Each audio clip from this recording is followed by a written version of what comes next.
Hi friends, thanks for tuning in to my new channel. I did one other video before, and I do a lot of videos for my friends on Facebook, and I do a lot of spiritual videos and things of that nature, and they said to me, why don't you do some on YouTube? So I thought I'd try another one. I did one other one and went over well, I thought. I'd like to do one today. One of the topics that we talked about the other day was depression, and I guess suicide, not a fun topic, but I think it's a timely thing and something to talk about with everybody. So maybe you could pick up, I always say if you pick up one thing from one thing I say during a video, and it benefits one person, then it was worth doing it on my end. So, and again, I try to make it as brief and succinct as possible because I understand everybody's really busy. So let's get right to it. So I saw a video online and someone was saying that they thought, they were depressed and a family member killed themselves and they were stuck in depression. What do they do?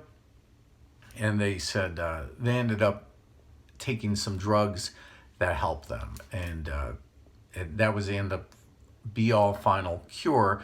Not saying that that is a bad thing for you if that's where you end up being. What are you going to do about this? And you're stuck in a situation where you're depressed and you can't get out of it. I understand.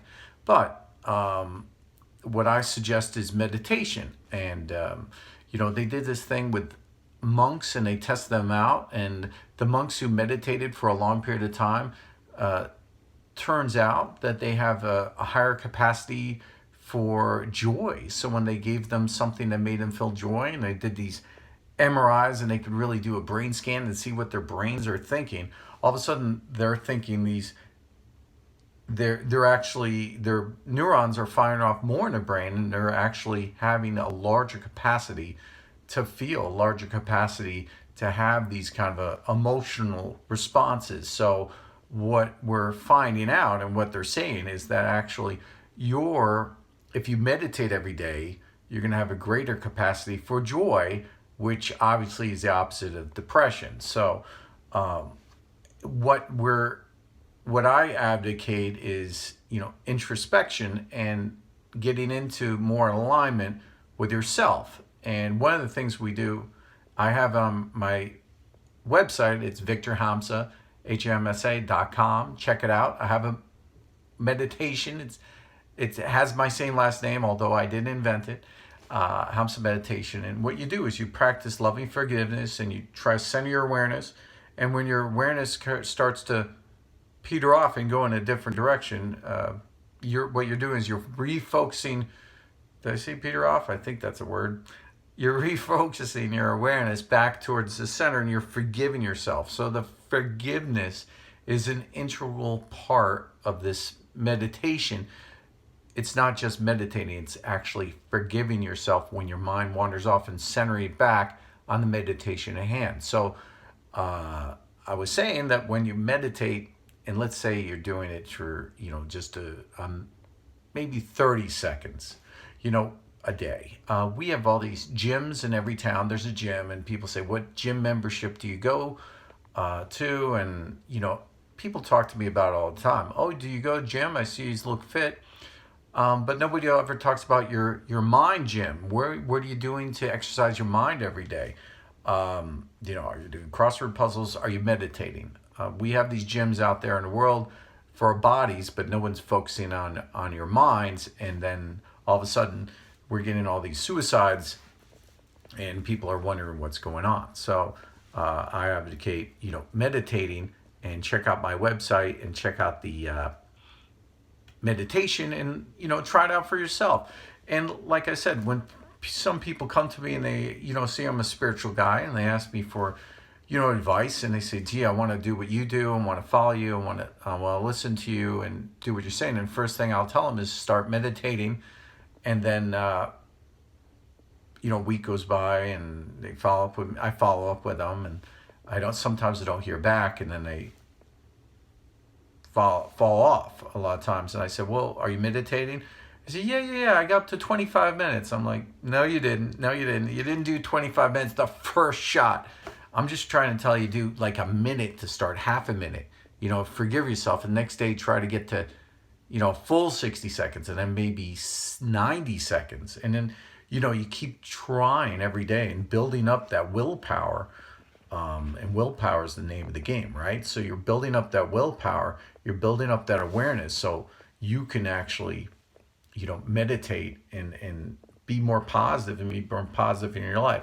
One of the other things I advocate, I used to do a lot of counseling, is if you're getting depressed, and you don't see your life going in the right direction, there's something you do. You take a goal list. So what I'm going to tell you is you take a goal list. You take a sheet of paper. All right. If I use my hand like this, that's illustrated sheet of paper. I'm on a low budget right now, so sorry. I don't even have a piece of paper to show you what a piece of paper looks like, but I'm sure you can imagine what a piece of paper is. So you take a piece of paper, you draw a line down the middle, and then you're going to write your goals. So you're going to write your goals on one side and write your goals, longer term goals on the other side. And what I advocate is doing achievable goals. So you're going to take your life, what's going on right now, and people are saying to me, I can't do it. It's too much. There's too many things going wrong in my life. Well, you got to break it down, right? You got to take those things and you break them apart, and let's focus in on one thing at a time. So you take an achievable goal, and what I'm saying is you take what can you do this week? So you're saying, okay, I can't do anything. You say, okay, well, how about your apartment? How about your house? Okay, what would help me get out of depression is to clean my place, but it's just too much. Okay, so you break it down. So you break down the day, you could even break down the hour and say, okay, I'm going to dedicate this amount of time to cleaning. And then you say, okay, next day you get up and you adhere to the schedule, and then you're less depressed because all of a sudden you've achieved that goal and you did it. So what I'm saying is write down these goals that are easily achievable. So you're going to write down the goal. Okay, my goal is I need to, save enough money to buy a car. Okay, so how are you going to, okay, that's my goal. When do you need the car? I want it in 6 months. How are you going to achieve that? Well, I'm going to put this much money aside per day. Well, how am I going to achieve that money? Okay, well, if I work these extra hours, if I work in this, time frame, and I'm going to put this money aside, then I'm going to be able to meet my goals. So you don't just say I need a car and then you're not going to have one, right? So you have to adhere to these things, but again, make them achievable goals. I'm not saying that you're going to put down things that aren't achievable, that you can't do. We're putting down everything that you could do. That's the name of the game. So it's actually making up a goal that you can achieve. That's going to help you get out of this negative place in your life and you get to a more positive place, because you're right now, the mind works on a priority. Just to tell you briefly, mind works on a priority mind state. So we have to breathe, we have to do certain things. We need shelter, we need food, we need all these priorities around us. And then when we get to, further out, then we're looking for all these, mating, love, family, all these. And then later on, it gets, as that circle gets wider, all these other things. And then you look at other people and they seem to have what you want, but you don't know how to get there. And you're stuck and you're going, I need, you're looking at their circle, you're seeing the outer circle, but you're focused in on everything. You're not breaking apart your circle. So what I'm saying is you start small and you make it bigger. And those bigger circles, you're going to have a better time because you're achieving what you want to achieve. Believe it or not, most people don't put goals for a year from now. 99% of people don't have a goal that what they want to achieve, where they see themselves in a year. So you ask your friend, where do you see yourself in a year? They go, I don't know. I guess I'm going to be doing the same thing I did last year. And they go, oh, okay.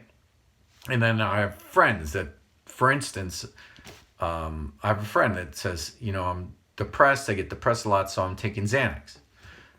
And I said, gosh, I don't think that's good. No, I know it's not good. I'm prescribed it though. So I said, well, but you're so, positive all the time, Victor. I said, well, thanks, but how do you do that? I said, well, I meditate every day. And they said, well, I'd love to do that. I said, well, it's easy. I'll point you out I have a website and there's a meditation. Just do it. Oh yeah, I'll have to do that one day. That sounds like something I'll have to do. I'm like, no, you do it on your lunch break. Do it now. I'll show you how I do it right now. No, no, no. I mean, I'll do it in the future, but I'm prescribed these pills, so I guess I'll just do these pills.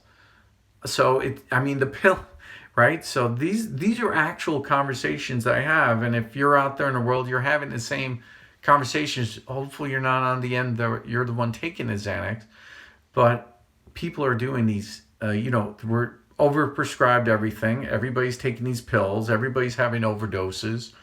And that's a problem. So I'm trying to paint with broad strokes a few key things that you could change in your life immediately to make yourself less depressed and less on drugs, and let's get a move on, America and the world, to be less depressed. So what I'm saying is working out your brain and your body at the same time. And when you really get good at meditation, you're going to learn to control your brain and not let it control you.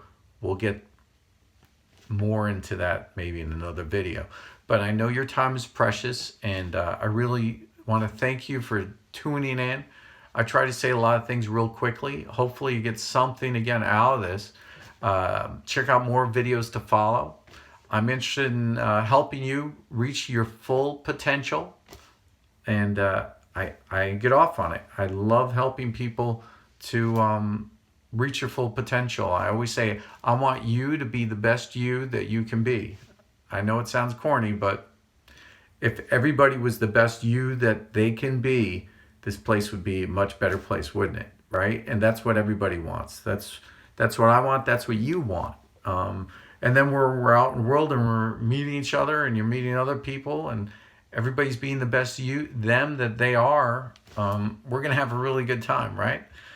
So thank you so much again for tuning in, and let's hope you get less depressed, and have a more positive mind state. And just know that tomorrow's going to be a better day. Today is a great day, and now is the best time. So do it now. There is no other time but now. Now is the best time. So do meditation. Don't do it while you're driving. There is a meditation you could do while you drive, though. And when you're driving, just be in the zen of that moment, and that's a great meditation. So I do that, and all of a sudden make yourself a perfect driver when you're driving. A lot of people do that. A lot of people don't do that. And not to continue on too much longer, but road rage. How horrible is that, right? You're obviously not being in the moment of yourself. You're not being a fully person you are at that moment. You're actually going out and attacking other people. Road rage, really? It's like the lowest common denominator of some consciousness that you could, achieve. So congratulations on being totally asleep and a jerk, and that's horrible. So you could do better than that. And I believe in you, and I know you can. So let's stop all this stupid road rage. It's insane. Like, people even honking at other people, like, oh, get out of my way. Nobody has to be really somewhere that quickly, okay? Unless somebody's pregnant and they're on their way to hospital. I mean, really? Let's forgive. Let's try to meditate. Try to learn forgiveness. Real quick, I was having dinner. My kids are at the dinner table, and I said a prayer, and there was this guy. And here I go on a tangent, but this guy who was, local in my town, really, not a nice guy, and was cursing. He had to park in a handicapped spot. He wanted to get his kid out of school, and then he ended up, cursing out the, people at the school for not letting him park in a handicapped spot. The guy's not handicapped, and then wanted to fight me when I told him, hey, don't curse people out, buddy. I mean, he needs some correction, and they want to fight me. And then, so he's been in fights a lot. So he has a lot of issues. So I'm at the dinner table. I said, let's pray. And I said, pray for this man. Please God help him, his life, and learn, forgiveness for others. And my kids are like, why would you pray for that guy? I thought he was a bad guy. He's like your enemy. I said, well, Jesus taught us to pray for our enemies, and wish for them positive things. And then, this world's really going to be a better place. So it's something that, you have to really, believe in and know it. So if you're, coming from that, instead of, hating on people, really loving other people and wanting positive things for everybody, it's going to come out of us. It's going to ooze out of our pores, and we're going to be in a much better place overall. And, everything's going to get better. So anyway, I just thought I'd share that quick story. Again, thank you so much. Like and subscribe. I've heard that said before, and it's pretty catchy, right? So like and subscribe, share, and check out some more videos. I'll be trying to do some more. Thank you so much. Bye-bye.